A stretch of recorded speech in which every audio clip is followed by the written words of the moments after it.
में गरीब का पानी की टंकी का घर। राजू अपने पूरे परिवार के साथ एक बहुत बड़े कबाड़ वाली जगह में खुले आसमान के नीचे रहने को मजबूर होता है। साथ ही उसका पूरा परिवार ठंड के मौसम में थर थर कांप रहा होता है। ऐसे में क्या मजबूरी थी जो इस परिवार को इतनी ठंड में पानी की टंकी में रहना पड़ा? इसे जानने के लिए हमें पीछे जाना होगा। अरे ये क्या साहब, आप हमें घर से क्यों निकाल रहे हैं? हम इतनी ठंड में कहाँ जाएंगे? साहब हमें कहाँ पता था, अगर ऐसा होता तो हम अपना घर कभी नहीं बनाते। ऐसा आपको इस जमीन पर घर बनाने से पहले सोचना चाहिए था। एक तो आपने बिना जांच पड़ताल के डीलर से जमीन खरीद ली और ये जमीन सरकार की है। लेकिन साहब हम कहाँ जाएंगे? एक एक ईंट जोड़कर हमने एक कमरे का घर बनाया था। ऐसा न करिए साहब। हमें भी ऐसा करते हुए अच्छा नहीं लगता, लेकिन सरकार के ऑर्डर के सामने हम भी कुछ नहीं कर सकते। जिस जमीन पर राजू अपने पूरे परिवार के साथ रहता था वो जमीन सरकार की थी। वहाँ जितने भी और लोगों के मकान बने थे सबको अपना मकान खाली करके जाना पड़ा था। राजू अपने पूरे परिवार के साथ इस कड़कड़ाती ठंड में सड़कों पर इधर से उधर भटक रहा होता है। ओह, मुझे बहुत ठंड लग रही है बेटा। बेटा मैं तो अब थक भी गई। माँ मुझे बहुत ठंड लग रही है, ऐसा लग रहा है मुझे बुखार आ जाएगा। अजी आपके पास कुछ पैसे हैं तो हम एक किराए का कमरा ले लेते हैं, ऐसी ठंड से तो बच जाएंगे। जेब में अगर पैसे होते तो मैं तुम सबको लेकर ऐसे सड़कों पर क्यों घूमता? मेरे पास इस वक्त जेब में बस 20 का फटा नोट है। बताओ मैं क्या करूं, कहां लेकर जाऊं? पूरा परिवार चलते चलते बहुत बड़े कबाड़ की तरफ पहुंच जाता है। तभी राजू की नजर एक बहुत बड़ी पुरानी पानी की टंकी पर पड़ती है। वो सबको लेकर पानी की टंकी के पास पहुंच जाता है। आप इस तरह क्यों हम सबको इतनी ठंड में लेकर आ गए? चलिए ना कहीं और चलते हैं। इस तरह यहाँ और देर खड़े रह गए ना तो सबकी कुल्फी जम जाएगी। कहाँ जाएंगे? ऐसी कोई जगह नहीं है, इसीलिए मैं सोच रहा हूँ इस पानी की टंकी में हम सब रहें। कम से कम इस वक्त ठंड में सर छुपाने की जगह तो मिली। क्या इस टंकी के अंदर? लेकिन राजू बेटा, हम सब इस टंकी के अंदर कैसे रहेंगे और इस पे जाएंगे कैसे? ये टंकी इतनी ज्यादा छोटी भी नहीं है। यहाँ कोई तो ऐसी चीज होगी जिससे हम टंकी में जाने का रास्ता बना दें। जब तक घर का जुगाड़ नहीं हो जाता तब तक यहीं रहेंगे। थोड़ी देर में राजू को कबाड़ में ढूंढने पर एक पुरानी आरी मिलती है जिससे वो टंकी के निचले हिस्से को काटकर अंदर जाने का रास्ता बनाता है। फिर पूरा परिवार ठंड से बचने के लिए उसमें जाकर बैठ जाता है। माँ बहुत भूख लग रही है, इतना चल चल कर मेरी भूख और बढ़ गई। मेरे पास तो इस वक्त पैसे भी नहीं है। रीमा तुम इन सबका ध्यान रखना, मैं कोई इंतजाम करके आता हूँ। राजू काम की तलाश में बाहर जाता है। थोड़ी देर में उसे एक फैक्ट्री में सामान ढोने का काम मिल जाता है जिससे उसे 300 रुपए मिलते हैं। उनसे वो सबके लिए खाना खरीदता है। बाकी बचे पैसे से वो राशन खरीद लेता है। फिर खाना लेकर घर जाता है। सब वही खाना खा के रात को पानी की टंकी में ही सो जाते हैं। अगले दिन रीमा सुबह उठकर पानी की टंकी के बाहर मिट्टी का चूल्हा बनाती है। फिर उस पर खाना बनाती है। माँ बाहर तो कितनी ठंड है। आप पानी की टंकी के अंदर खाना क्यों नहीं बना रही हो? अरे बेटा ये टंकी ईंट पत्थर की नहीं है, ये प्लास्टिक की है। अगर इसमें खाना बनाएंगे तो ये पिघल जाएगी। इसमें हम सिर्फ उठ बैठ सकते हैं। चिंकी अपनी माँ के पास वहीं बैठ जाती है।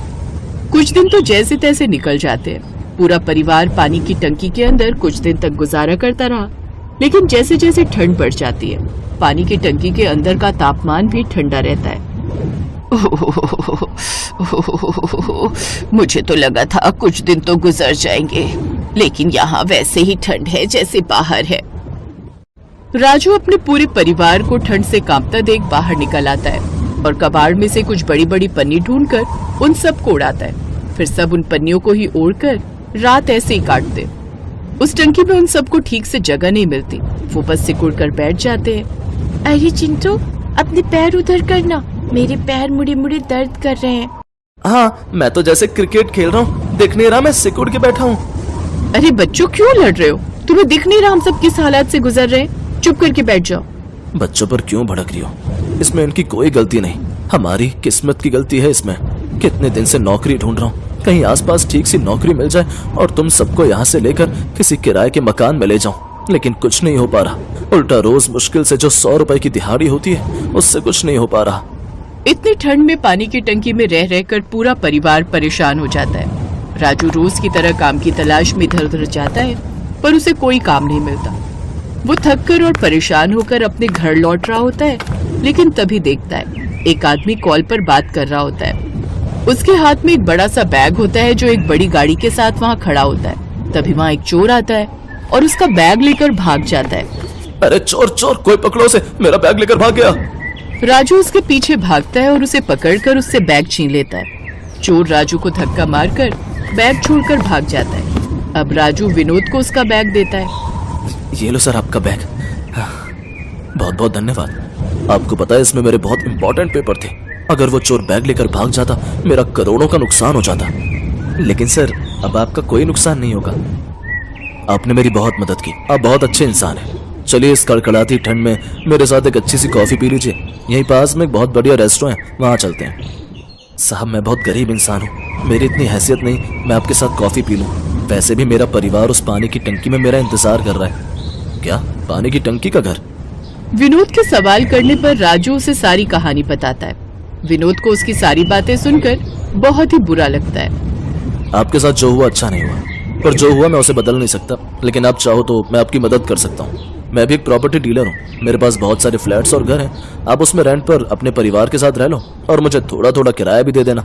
रही बात नौकरी की, आप मेरे साथ ही मेरे काम में मदद कर देना, इससे आपकी इनकम भी हो जाएगी। सही कहा किसी ने, भगवान के घर देर है अंधेर नहीं। क्या सोचकर निकला था, क्या मिला। आपका बहुत बहुत शुक्रिया साहब, मैं आपका एहसान कभी नहीं भूलूंगा। आपने इस वक्त मेरी बहुत मदद की। अरे अरे इसमें एहसान की कोई बात नहीं, जैसे आपने मेरी मदद की वैसे मैंने आपकी।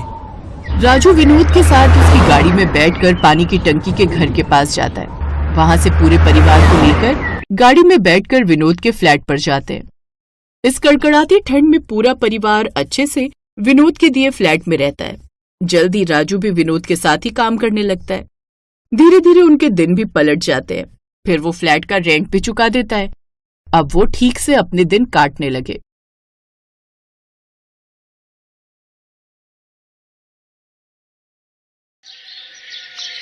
आज तो काम पर पहुंचने में बहुत देर हो गई, मालकिन गुस्सा करेंगी। आशा ने मालकिन के घर की घंटी बजाई। मालकिन सुनीता की बेटी वर्षा ने गुस्से से दरवाजा खोला। मम्मी, आशा आंटी आ गई है। आशा कहाँ रह गई थी, इतनी देर से आई है। बता सारा काम पड़ा है, कब बर्तन करेगी, कब सफाई और कब तू खाना बनाएगी। और ये पिंकी तेरे साथ क्यों आई है? मालकिन पिंकी को बुखार है और इसके बापू मजदूरी पर गए हैं। मेरी सास घर में अकेली थी तो मैं बेटे राजू को वहीं छोड़ आई। सासू माँ की भी तबीयत ठीक नहीं रहती, बस इसीलिए देर हो गई आने में। मम्मी, आशा आंटी को बोलो पहले मेरे लिए नाश्ता बना देंगी, बहुत भूख लगी है। बस मैं थोड़ी देर में आपके लिए नाश्ता बना देती हूँ। मेरे लिए चीज सैंडविच बना दो और साहब के लिए और मेरे लिए आलू के पराठे बना दो। मम्मी प्यास लगी है, पानी पीना है। हाँ अभी देती हूँ। आशा ने पिंकी को पानी दिया और पिंकी वहीं रसोई में जमीन पर सो गई। इतनी देर में आशा ने सबको नाश्ता दिया और घर के बर्तन साफ सफाई सारे काम खत्म करके पिंकी के साथ घर लौट आई। अगले कुछ दिनों तक आशा पिंकी को अपने साथ ही ले जाती रही। आशा ये कब तक तुम्हारे साथ आएगी? इसकी तबीयत ठीक नहीं है, मुझे तो डर है कि कहीं इसकी तबीयत की वजह से वर्षा बीमार ना हो जाए। भाभी अब तो इसकी तबीयत बिल्कुल ठीक है, कल से ये घर पर ही रहेगी। अगले दिन से पिंकी को आशा ने घर पर छोड़ दिया और रोजाना की तरह ही सुबह सुबह काम पर जाने लगी। आशा के पति का मजदूरी का काम छूट गया, इस वजह से घर में पैसों की दिक्कत हो गई। माँ जी बच्चे सुबह से भूखे हैं, घर में खाने को कुछ भी नहीं है। अभी दोनों खेल रहे, मैं काम से थोड़े पैसे एडवांस लेती आऊंगी, फिर कुछ खाने का बना लूंगी। ठीक है बहू, जल्दी लौटना। इतना कहकर आशा काम पर चली गई। काम के बीच में आशा का ध्यान बच्चों की तरफ था। उसे बार बार बच्चों की ही चिंता हो रही थी। पहले तो उसने सोचा कि वो थोड़ी सी ताजी रोटियां छुपाकर अपने बच्चों के लिए ले जाए, पर फिर उसकी ईमानदारी ने उसे ऐसा करने से रोक दिया और उसने रात की बासी रोटियां अपनी साड़ी में लपेट ली। उसको ऐसा करते हुए सुनीता की बेटी वर्षा ने देख लिया। मम्मी, आंटी अपनी साड़ी में कुछ चुरा कर ले जा रही, मैंने अपनी आंखों से देखा है। क्या? ये तुम क्या कह रही हो? आशा क्या चुरा कर ले जा रही हो? दिखाओ तो, खोलो अपनी साड़ी का पल्ला। मालकिन कुछ भी नहीं है, बस। सुनीता ने आशा का पल्ला झाड़ कर देखा, तभी उसमें से सूखी बासी रोटियां जमीन पर गिर गई। ये क्या है आशा, तुम रोटियां चुरा कर ले जा रही थी? मालकिन मैं रोटियां चुरा कर नहीं ले जा रही थी, सूखी रोटियां गाय को डाल रही थी। आशा डर गई थी कि कहीं उसके ऐसा करने की वजह से मालकिन उसे काम से ना निकाल दे, इसलिए उसने झूठ बोलने में भलाई समझी। आशा तुम मेरे से एडवांस के कुछ पैसे मांग रही थी, ये लो। सुनीता का पति जैसे ही आशा को पैसे देने लगा, सुनीता ने तुरंत पैसे छीन लिए और गुस्से में आशा को डांटने लगी। खबरदार, जो इसे एक भी रुपया एडवांस दिया, जब देखो तब पैसे एडवांस मांगती रहती है। चल जा, अभी कोई पैसे नहीं है। और हाँ, वो मैंने तुझे कहा था ना कि छत से जो पानी की टंकी उतारी है उसे कबाड़ी वाले को बेचती जाना। कितने दिन से बोल रही हो? पैसे लेने तो तुझे याद रहते हैं, पर काम बोलो तो वो तुझे याद नहीं रहता। मालकिन अभी ले जाती हूँ। सुनीता, इतनी बड़ी टंकी अकेली आशा कैसे ले जाएगी? कुछ मजदूर बुला लेते हैं। जब इतने पैसे लेती है तो काम भी अकेले ही करेगी, जैसे मर्जी घसीटते हुए ले जाए। अरे बहुत पैसे लेती है काम के, इतना तो कर ही सकती है। सुनीता ने गरीब आशा पर कोई दया नहीं दिखाई। आशा की आंखों में आंसू थे। वो पानी की टंकी को घसीटते हुए धीरे धीरे कबाड़ी की दुकान तक ले गई, पर दुकान बंद थी। आशा टंकी घर ले आई, पर जैसे ही वो घर पहुंची उसका दिल दहल गया। सारा सामान घर का बाहर फेंका हुआ था और मकान मालिक उसके परिवार को धक्के देकर घर से निकाल रहा। ये मकान मैं किसी और को दे रहा हूँ ज्यादा दाम पर। अरे मुझे ज्यादा किराया मिलेगा तो भला मैं घाटे में क्यों रहूंगा? निकलो यहाँ से, अभी के अभी निकलो। पिछले 2 महीने से तेरी बीवी को बोला हुआ था कि कहीं और कमरा ढूंढ ले, पर उसने मेरी नहीं सुनी। राजेश बाबू, आशा बस आती ही होगी। मुझे मजदूरी का काम मिल नहीं रहा, मुझे कुछ समय की मोहलत दे दीजिए। मैं जैसे ही मुझे काम मिलेगा आपके किराए के पैसे दे दूंगा। बिल्कुल नहीं, कल से मेरे नए किराएदार आ जाएंगे। मैंने उनसे एडवांस पैसे ले लिए। अभी के अभी यहाँ से इसी समय तुम चले जाओ, वरना मुझे जबरदस्ती करनी पड़ेगी। नहीं नहीं राजेश भाई साहब, ऐसा मत करो। मैं कल परसों तक आपको किराया दे दूंगी।